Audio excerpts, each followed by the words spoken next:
Hello, नमस्ते, सत श्री अकाल, सलाम। मैं हूं आपका अपना दोस्त मानव एंड वेलकम टू वेबविन सॉल्यूशंस। आज की इस वीडियो में हम बात करेंगे HTML quotations and HTML comments के बारे में। HTML हमें काफ़ी तरह के कोटेशन टैग्स प्रोवाइड करते हैं, जिनमें कुछ इंपॉर्टेंट टैग्स हैं ब्लॉक कोट, एब्रीविएशन, एड्रेस और वीडियो। अब इनके बारे में प्रैक्टिकली समझते हैं। हमने अपना कोड एडिटर ओपन कर लिया है एंड सबसे पहले हम एक फाइल बना लेते हैं quotations.html नाम से। इसके अंदर बेसिक कोड आ गया, इसका टाइटल कर देते हैं कोटेशंस एंड कमेंट्स। अब इसके अंदर हम सबसे पहले जो कोटेशन का टैग देखेंगे वो है ब्लॉक कोड।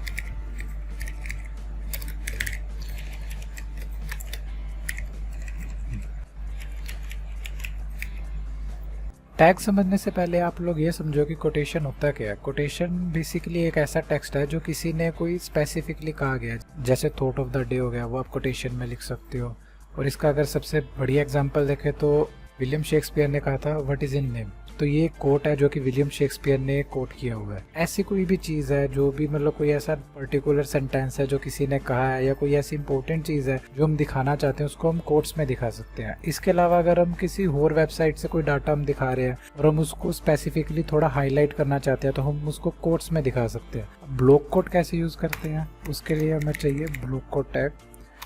ये ओपनिंग टैग हो गया एंड स्लैश के साथ आ गया क्लोजिंग टैग। इसके अंदर हम कोई भी डाटा लिख देते हैं, जैसे मैं इसके अंदर लिख देता हूँ my name is Manav, I love to code. तो ये मैंने एक कोड लिख दिया है जो कि मेरा आपको शो नहीं हो रहा क्योंकि मैंने फाइल गलत रन कर रखी है। एक सेकंड में इस फाइल को यहाँ पे लाऊं, इसको काट देते हैं, ये रही। तो अब आप देख सकते हैं कि ये जो मैंने लिखा है ये कोटेशन टैग के अंदर लिखा है, ब्लॉक कोड टैग के अंदर लिखा है, जो कि ऐसे लिख रहा है। अब आप अगर एक चीज़ ऑब्जर्व करें तो आपको दिखेगा कि अगर हम कुछ भी नॉर्मल टेक्स्ट लिखते हैं तो वो हमेशा बॉडी जहाँ से स्टार्ट होती है वहाँ से स्टार्ट होगा, बट जो हमने कोटेशन के अंदर लिखा है, ब्लॉक कोड टैग के अंदर लिखा है, वो आगे से कुछ पिक्सल स्पेस छोड़कर फेज स्टार्ट हुआ है। मीन्स अगर एक वेबसाइट में हमारा बहुत सारा कंटेंट आ रहा है तो वो कंटेंट सारे के बीच में अगर कोड लिखा होगा तो वो बाकी कंटेंट से अलग दिखेगा, मतलब सेम नहीं दिखेगा। ब्लॉक कोड टैग जब यूज़ होता है वो तब यूज़ होता है जब आपके पास कंटेंट ज़्यादा हो। जैसे एक एग्जांपल दिखाता हूँ मैं आपको। ये मैंने बी टैग में लिखा है, उसके बाद ये मेरा ब्लॉक कोड में आएगा, ये मेरा ब्लॉक कोड टैग आ गया। अब जो मेरा ये कंटेंट है ये मेरा एक पूरा आपको शो हो रहा है एज अ लाइव एग्जांपल, जो वेबसाइट में लिखते हैं कि जैसे here is a code from WWF website, और यहाँ पे उसका कोड आ गया। मीन्स इस एग्जांपल के अकॉर्डिंग अगर आप देखेंगे तो जो ये कंटेंट है, जो ये कंटेंट आ रहा है, ये उठाया कहाँ से गया, ये WWF की वेबसाइट से उठाया गया। और इन्होंने क्या करा है, ब्लॉक कोड टैग यूज़ कर लिया है, उसके अंदर सारा कंटेंट दे दिया एंड साइट टैग यूज़ करा है, साइट एट्रीब्यूट यूज़ करा है। ये एट्रीब्यूट का क्या काम है, ये बता रहा है ब्लॉक कोड का जो कंटेंट है वो कहाँ से आया है। ये बेसिकली एज अ यूज़र आपको नहीं दिखेगा। अगर कोई भी बंदा आपकी वेबसाइट पे जा रहा है, रन करके देख रहा है, वेबसाइट व्यू कर रहा है, तो उसे ये साइट वाला कुछ नहीं दिखेगा।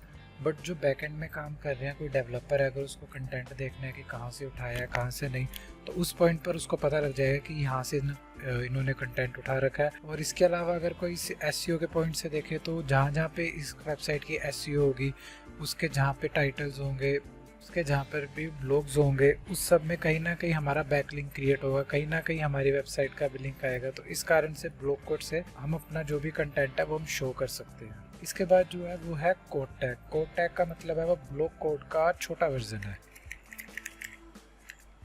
जैसे हम लेते हैं कोड टैग, इसको हमने ओपन किया। इसके लिए अगर हम कुछ भी लिखेंगे तो उसको हम किसी सेंटेंस के अंदर दे सकते हैं। अभी तो हमने जो दिया था एक पर्टिकुलर टैग देके उसके अंदर दिया था, मतलब अलग से डिफाइन करा था। बट कोड टैग का अगर आप एग्जांपल देखते हैं तो ये कोड टैग का एग्जांपल है। इसके अकॉर्डिंग अब आप देख सकते हैं कि जो भी इन्होंने लिखा है वो उस पैराग्राफ के अंदर ही लिखा है। यहाँ पे तो पैराग्राफ शुरू होकर ख़त्म हो गया, देन ब्लॉक कोड टैग शुरू होकर ख़त्म हुआ। बट अगर इस एग्जांपल में देखेंगे तो ये पूरा पैराग्राफ यहाँ से लेकर यहाँ तक है और इसके अंदर ही कोटेशन लिखी गई है। तो ये अलग अलग वेज है किसी भी कोड को दिखाने के लिए। इसके बाद जो टैग आता है वो है एब्रीविएशन टैग। एब्रीविएशन का मतलब है किसी भी चीज़ की फुल फॉर्म। जैसे हम एग्जांपल देखते हैं, एज पर एग्जांपल आप देख सकते हो मैंने लिखा है the WHO was founded in 1948।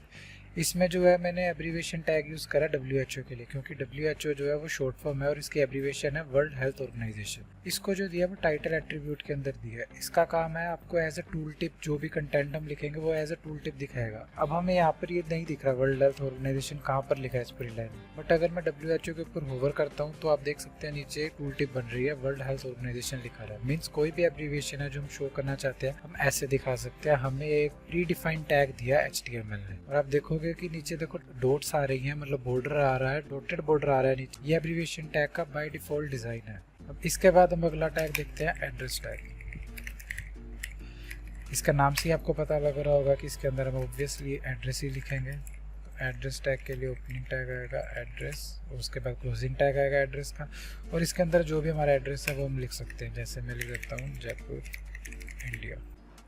जैसे यहाँ पर मेरा एड्रेस लिखा है तो आप देख सकते हो कि ये बाय डिफ़ॉल्ट थोड़ा सा इटैलिक हो रखा है, मतलब एड्रेस टैग को जो प्री डिफाइंड CSS दे रखे है उसमें इसको बोला हुआ है जो भी इसके अंदर कंटेंट आएगा वो बाय डिफ़ॉल्ट इटैलिक आएगा। और इसके बाद हमारा जो सबसे लास्ट टैग है, जो इम्पोर्टेंट लास्ट टैग है, वो है बाय डायरेक्शनल टैग। इसका मतलब है हम कोई भी चीज़ जो लिखते हैं हम नॉर्मली लेफ़्ट टू राइट लिखते हैं, बट अगर कोई राइट टू लेफ़्ट उसको देखना चाहे तो वो कैसे देखेंगे। तो उसके लिए हमारे लिए सिंपल सा जो यूज़ होता है वो यूज़ होता है वीडियो टैग। ये वीडियो टैग शुरू होगा और वीडियो टैग का क्लोजिंग टैग लगेगा। इसके अंदर हम कुछ भी टेक्स्ट लिख लेते हैं, जैसे मैं एक एग्जांपल रख देता हूँ। तो अभी आप देख सकते हो जो भी मेरा टेक्स्ट आ रहा है, एक मिनट में BR दे दूँ ताकि थोड़ा स्पेस लगे।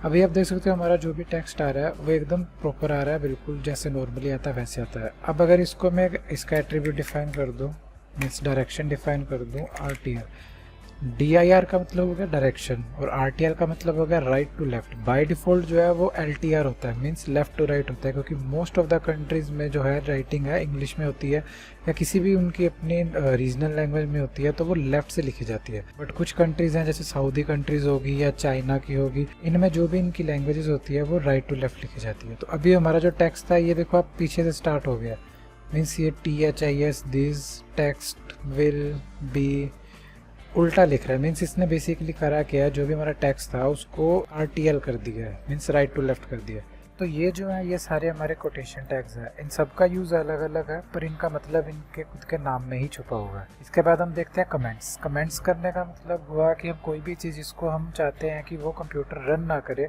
बट वो हमें एज पर बैकएंड कोड हमें दिखे। फॉर एग्जांपल अगर हमने यहाँ पे ब्लॉक कोड टैग लिखा है मैंने, अब यहाँ पे हमें कहीं पे ब्लॉक कोड टैग नहीं रीड हो रहा, ना ही code tag, abbreviation, address, means ये जो मैंने टेक्स्ट लिखा है बाय डायरेक्शनल टैग, ये टेक्स्ट हमें कहीं नहीं रीड हो रहे हैं। क्यों? क्योंकि मैंने इनको कमेंट्स के अंदर लिखा है। तो कमेंट्स में लिखने का सिंपल सा तरीका होता है, सबसे पहले ब्रैकेट लो, लेफ्ट ब्रैकेट, उसके बाद एक्सक्लेमेशन मार्क, फिर हाइफन हाइफन, और जब क्लोजिंग जो होती है, मतलब ये जो है ये कमेंट का ओपनिंग टैग है और ये जो है हाइफन हाइफन और ब्रैकेट क्लोज ये कमेंट का क्लोजिंग टैग है। इसके अंदर हम अगर कुछ भी लिखते हैं, चाहे एक वर्ड लिख लें चाहे एक पूरे का पूरा पैराग्राफ लिख दें, जैसे मैं यहाँ पे पूरा पैराग्राफ लिख दिया, तो ये मेरा पूरा पैराग्राफ यहाँ पे अभी नहीं रन हो रहा। क्यों? क्योंकि मैंने इसको कमेंट कर दिया। बट अगर मैं इसको कमेंट हटा देता हूँ, जैसे मैंने इसकी कमेंट हटाई तो आप देख सकते हो कि मेरा ये पूरा पैराग्राफ आ रहा है।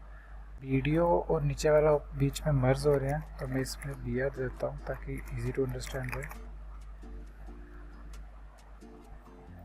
तो अब आप देख सकते हैं कि ये जो मेरा टेक्स्ट है ये सिंपल टेक्स्ट मैंने लिखा है। अगर मैं चाहता हूँ कि मुझे ये फ्रंट में नहीं दिखाना, मेरे यूज़र ये ना देखे, तो मैं इसको कमेंट में दे दूँगा। कमेंट देने के लिए मैंने आपको बताया ब्रैकेट, एक्सक्लेमेशन, देन 2 हाइफन्स, और जहाँ पे भी ये कमेंट आपको ख़त्म करनी है वहाँ पे ये कमेंट का क्लोजिंग टैग। तो कमेंट का जो ओपनिंग टैग है वो ये हुआ और जो क्लोजिंग टैग है वो ये हुआ। हम चाहें तो किसी एक लाइन को कमेंट कर सकते हैं, चाहे तो पूरे एक पैराग्राफ को कमेंट कर सकते हैं। अगर हम किसी सेंटेंस के अंदर भी कुछ कमेंट करना चाहते हैं तो हम वो भी कर सकते हैं। जैसे मैं यहाँ पे चाहता हूँ कि ये इनको मैं कमेंट कर दूँ, तो मैं सेम चीज़ इसके लिए करूँगा। ये मेरी कमेंट स्टार्ट होगी, इसके अंदर इन आ गया, ये मेरी कमेंट बंद होगी। तो आप देख सकते हो कि यहाँ पे जो फाउंडेड के बाद इन था वो गायब हो गया। तो हुआ क्या है कि ये जो जितना भी टेक्स्ट है जो हमने कमेंट करा है ये हमारे कोड एडिटर में पड़ा है, मींस बैकएंड कोड में ये सब पड़ा है, बट जो यूज़र को दिखेगा हमारी वेबसाइट में वहाँ पर ये नहीं दिखेगा। ये चीज़ें किसके लिए यूज़ होती है? कई बार ऐसा होता है कि हमने कोई वेबसाइट बना दी है, उसमें हमें डाउट है कि ये कंटेंट यूज़ करें या ना करें, तो हम उसे एज अ कमेंट बना के रख सकते हैं कि अगर फ्यूचर में यूज़ करना पड़ा तो हमारा वो उधर रेडी है। इसको कंप्यूटर नहीं रीड करता, इसको ब्राउज़र नहीं रीड करता, ये जस्ट डेवलपर जो भी इस पर काम करेगा वो इसको रीड करेगा। इसके अलावा हमें कोई चीज़ हम स्पेसिफिक दिखानी है, जैसे मैं डॉक्यूमेंटेशन करनी है किसी चीज़ की। फॉर एग्जांपल मैंने अब ये ब्लॉक कोड टैग लगाया, तो इसके लिए मैंने आपको बताने के लिए ऊपर लिख दिया ब्लॉक कोड टैग। ऐसे ही कोड टैग के लिए मैंने कोड लिख दिया। मतलब सब जितने भी सेक्शंस मैंने बताए हैं, जितने भी टैग्स मैंने बताए, उन सबको सेक्शन बाय सेक्शन मैंने कमेंट्स में डिफाइन कर दिया, जिसको देखने वाले को, समझने वाले को थोड़ा ईजी रहे। इसलिए कमेंट्स जो है ये सब चीज़ें इंट्रोड्यूस की गई हैं। कमेंट्स सबसे ईजी है, इसमें कोई रॉकेट साइंस नहीं है, सिंपल सा लॉजिक है। कोई भी चीज़ जो हम चाहते हैं कि बैकएंड में रहे बट वो फ्रंट एंड में ना शो हो। बैकएंड से मेरा मतलब है कोड एडिटर में रहे, और फ्रंट एंड से मेरा मतलब है वेबसाइट में ना शो। मीन्स यहाँ पे हमारा वो चीज़ पड़ी रहेगी बट हमारे यहाँ पे नहीं शो होगी। ये सब चीज़ें जो है हम कमेंट्स के साथ कर सकते हैं। ये जो है हमारी HTML कमेंट है, जो इसका स्टार्ट टैग ये है और एंड टैग ये है। ऐसे ही CSS में भी कमेंट्स लगती है, वो हम जब CSS करेंगे तब डिस्कस करेंगे। तो इसी के साथ आज की वीडियो हम यहाँ पे ख़त्म करते हैं। आज की वीडियो में हमने कोटेशंस और कमेंट्स के बारे में जाना। अगर वीडियो अच्छी लगी हो तो लाइक करना, शेयर करना, सब्सक्राइब करना, और उन लोगों को ज़रूर शेयर करना जो फ्री में HTML सीखना चाहते हैं, फ्री में CSS सीखना चाहते हैं। एंड अपकमिंग मेरी और भी बहुत सारे प्रोजेक्ट्स आएंगे। इसके बाद मैं CSS का पूरा प्लेलिस्ट बनाऊंगा, देन वर्डप्रेस पे बनाऊंगा, एलिमेंटर पे बनाऊंगा, फ्रेमवर्क पे बनाऊंगा। तो मेरी जितनी भी नॉलेज है मैं सब शेयर करना चाहता हूँ। तो मैक्सिमम से मैक्सिमम आप इसको शेयर करें। जितना आप ज़्यादा शेयर करेंगे उतने ज़्यादा लोगों तक पहुँचेगा, ज़्यादा से ज़्यादा लोग ये सब कुछ सीख पाएंगे। And that's all from my side. Thank you.